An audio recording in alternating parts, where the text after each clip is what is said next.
சிவாய் நம்ம வணக்கம். நான் உங்கள் ஜோதிடர் கருப்பசாமி கேஜிஎஃப். ரெட்ரோ ஆன்மீக சேனலை பார்த்துருக்கிற அனைவருக்கும் வணக்கம். 12 ராசிக்காரர்களுக்கும் ஏன் கடன் ஆகுது? எதுக்காக கடன் வாங்குறீங்க? இந்த கடனை கெட்டி முடிக்காமல் பல இன்னல் துன்பத்தை எதுக்காக அடையிறீங்க? இந்த கடனை அடைக்கிறதுக்கு என்ன வழிமுறைகள், என்ன பக்குவங்களை பண்ணால் இந்த வாங்கின கடனை திருப்பி அடைக்கிறதுக்கு உண்டான ஒரு சக்தி கிடைக்கும்?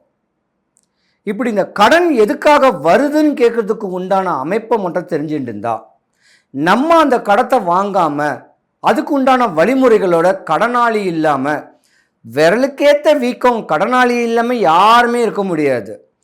ஆளாகப்பட்ட அம்பானியாக இருந்தாலும் கடன் வாங்க தான் செய்யணும். ஆனால் திருப்பி கொடுக்க எந்த வழியில், எந்த ரூபத்தில் நம்மளுக்கு அந்த கடன் அடையுது, யாருனால எவர்னால எப்படி கடவுள் ரூபத்தில் ஒரு பர்சன்னால் கடனை அடையக்கூடிய தன்மை எந்தெந்த ராசிக்காரர்களுக்கு வருது? இந்த 12 ராசிக்காரர்களும் ஏன் கடனாளியாக ஆகுறீங்க? ஒன்று மண்ணு மேலே போடுறீங்களா, பொண்ணு மேலே போடுறீங்களா, இல்லை நோய்க்கு விரயம் பண்ணுறீங்களா, பிள்ளைங்க படிப்புக்காகையா, வேற ஏதாவது ஒரு இன்னலுக்காக கடன் வாங்குறீங்களா?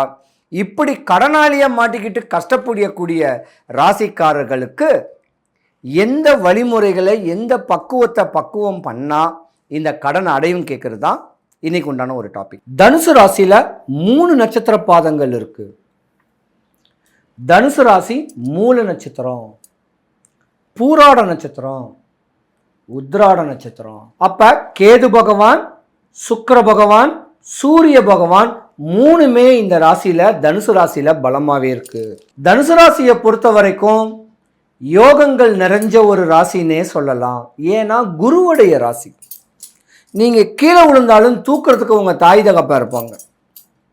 ஏன்னா பொதுவாகவே இந்த தனுசு ராசியில் குழந்தை பருவம், சந்தோஷமான ஒரு வாழ்க்கை, ஜாலியான ஒரு வாழ்க்கை, சொத்து பத்து நிறைஞ்ச ஒரு வாழ்க்கை வாழக்கூடிய தன்மை தான் இந்த தனுசு ராசிக்கு இருக்கும்.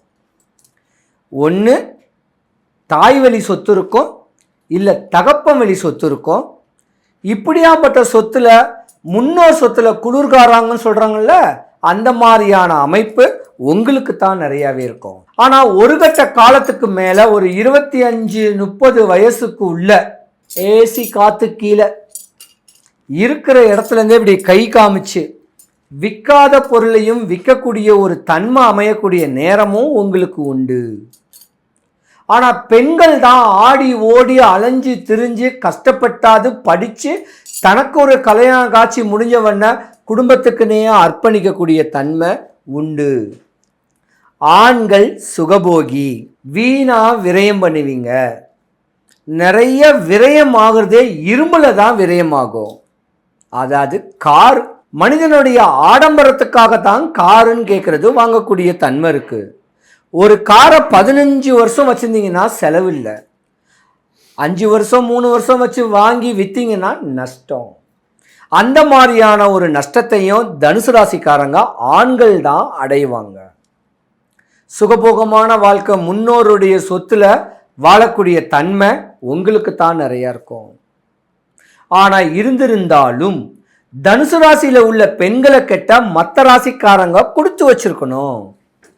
தன்னுடைய குடும்பத்து மேலே ஒரு அரவணைப்பும், குடும்பத்துக்காக ஓடி ஓடி உழைக்கக்கூடிய தன்மையும், தன்னுடைய புருஷன் வீட்டு வழியில் வரக்கூடிய சொத்துக்கள் எதுவும் வருமா அப்படின்னு எதிர்பார்ப்புல நீங்களும் கடன் வாங்கி இருந்திருக்கணும். இந்த கடன் அடையிறதுக்கு இறைவனை நாலா பக்கமும் தேடி ஆடி ஓடி அலையக்கூடிய நேரமும் உங்களுக்கு உண்டு.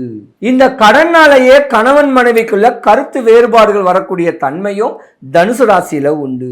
எப்படியாவது சம்பாரிச்சிடலாம், குறுக்கு வழியில் சம்பாரிச்சிடலான்னு சொல்ல ஆதங்கங்கள், ஆசைகள் இருந்தா நீங்க அரசுக்கு பீடை ஏற்படுத்தி கொடுப்பீங்க. அரசு உங்களுக்கு தண்டனை கொடுக்கும். இந்த தண்டனைனாலேயே வேலை வெட்டி இல்லாதனால இருக்கிற நகையெல்லாம் வித்தாது தான் குடும்ப பிள்ளைங்களை பார்க்கறதுக்கு நகையை விரயம் பண்ணுவீங்க. இது விதி. விதியை மதியால வெல்லக்கூடிய தன்மைகளை இருந்திருந்தீங்கன்னா தனுசு ராசிக்காரங்க தான் உச்ச நிலையில் இருப்பீங்க. அதே போல பதவி உயர்வு, பதவி சம்பந்தப்பட்டதுக்கு கடன் வாங்கி யாருக்காவது கொடுக்க வாய்ப்பு இருக்கு. அரசு சம்பந்தப்பட்ட வேலை கிடைக்கிறதுக்கு கடன் வாங்கி காசு கொடுத்தா தான் வேலை கிடைக்கும். அந்த மாதிரியான ஏமாற்றமும் நீங்க அடைவீங்க. இருந்ததெல்லாம் போதும். இந்த 5 வருஷம் இடையூறில் இன்னல் துன்பம் சட்ட சிக்கல் வம்பு தும்பு வழக்க சந்திச்ச தனுசு ராசிக்கு போதும். இனிமே கடன் அடையிறதுக்கு உண்டான ஒரு சூட்சமம். இதை தெளிவுபடுத்திக்கிட்டீங்கன்னா உங்க கடன் அடையிறதுக்கான வாய்ப்பு நிறையவே இருக்கு. கடனுக்கு அதிபதி சனி பகவான், கடன் அடைக்கிறதுக்கு அதிபதி குரு பகவான். திருச்செந்தூர் முருகன் கோயிலுக்கு போகலாம், சிறுவாபுரி முருகனுக்கு போயிடலாம், திருப்போரூர் முருகனுக்கு போகலாம், ஆறுபட முருகன் கோயிலுக்கும் போகலாம். ஆனால் அதிசக்தி வாய்ந்த எம்பெருமான் அனுகிரகத்தில் கடனை தீர்க்கக்கூடிய, வந்தவரை வாழ வைக்கக்கூடிய, கடன் நோய் வறுமையில வாழக்கூடிய சக்தி வடபழனி ஆண்டவருக்கு இருக்கு. ஏதாவது ஒரு சனிக்கிழமை சாமியை நல்லா பார்த்துட்டு 1 கிலோ 1.5 கிலோ இல்லை 100 ரூபாய்க்கு முழு நெல்லிக்காய் வாங்கி சாமியை பார்த்து பிரகாரம் சுற்றி வரவங்களுக்கு ஆளுக்கு ஒரு நெல்லிக்காய் கொடுத்துட்டு அமைதியாக கண்ணை மூடி தவம் செஞ்சு என் கடன் அடையணும், நான் கடன் வாங்கினாலும் திருப்பி அடைக்க எனக்கு தெம்ப கொடு, என் கடன் வாங்கினது என் குடும்பத்துக்கு தான் நான் கடன் வாங்கணும், வேற எதுலையும் நான் மிஸ்யூஸ் பண்ணக்கூடாது, ஆடம்பரம் வேண்டாம், அழகான வாழ்க்கை நான் வாழணும் முருகான்னு வேண்டிட்டு உங்கள் கடனெல்லாம் ஓரளவுக்கு அடைஞ்ச உடனே ஆறுபட முருகன் கோயிலாலும் சரி, எந்த முருகன் கோவிலாக இருந்தாலும் சரி, ஒரே ஒரு குட்டி சேவல் தானம் கொடுங்க, உங்கள் கடன் அடைஞ்சிடும். 100க்கு 100 உங்கள் கடன் அடையும். இந்த பதிவு கடனுக்காகத்தான். இந்த கடனை எப்படி அடைக்கன்னு சொல்லக்கூடிய சூட்சமன் தான். இப்படி இருந்தாலும் உங்கள் கடன் அடைய வாய்ப்பு இருக்கு. கடன் வாங்கினாலும் திருப்பி அடைக்க ஒரு சக்தி இருக்கும். அரவணைச்சு அன்போட பண்போட தாமனைவி மக்களோட சந்தோஷமா நீங்க வாழணும். அந்த கடன் சொல்லக்கூடிய நோய் வரக்கூடாது. கடன் வாங்கினாலும் எந்த நேரத்தில் திருப்பி கொடுக்கணும்னா சனிக்கிழமையில திருப்பி கொடுக்கணும், செவ்வாய்க்கிழமையில கடனை அடைக்கணும். இப்படி கடனை அடைக்கக்கூடிய தன்மைகளை இந்தந்த நாளுக்கு முன்னாடியே கடன் அடைங்க. ஒரு உதாரணம், 1000 லோன், நிறைய லோன் வாங்கிட்டீங்க, நிறைய கார்டு வாங்கிட்டீங்க, ஒரு கார்டையும் சனிக்கிழமை செவ்வாய்க்கிழமை செட்டில்மெண்ட் பண்ணுங்க. செட்டில்மெண்ட் பண்ணாலும் உங்கள் சிபிலில் நீங்கள் ஏறதான் செய்வீங்க. அந்த கார்டுக்கு எவ்வளோ முழுமையாக கட்டணுமோ அந்த முழுமையான காசை ஒரு லோனாக கெட்டிக்கிட்டு வாங்க. கெட்டிக்கிட்டு வந்து கடன் இல்லாத ஒரு மனுஷனாக்குங்க. கடன் ஆளையே காலி பண்ணிடும், ஆளையே தொந்தரவும் தொலையும் பண்ணி விட்டுரும்.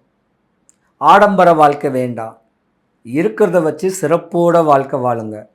பெருமைக்காக வாழ வேண்டாம், வறுமைக்காக வாழுங்க. தனுசு ராசிக்காரங்க, கடவுள் உங்களுக்கு நிறையா கொடுத்துருக்காருன்னு சொல்கிறதுக்காக பெருமைக்கு வாழ்ந்தீங்கன்னா மாட்டிக்குவீங்க. தனுசு ராசி அன்பர்கள் அனைவருக்கும் சுபிக்ஷம், ஐஸ்வர்யம், கடாட்சியம் கிடைக்க வடபழனி ஆண்டவனுடைய அனுகிரகம் உங்களுக்கு பரிபூர்ணமாக கிடைக்கணும். சிவாய நம.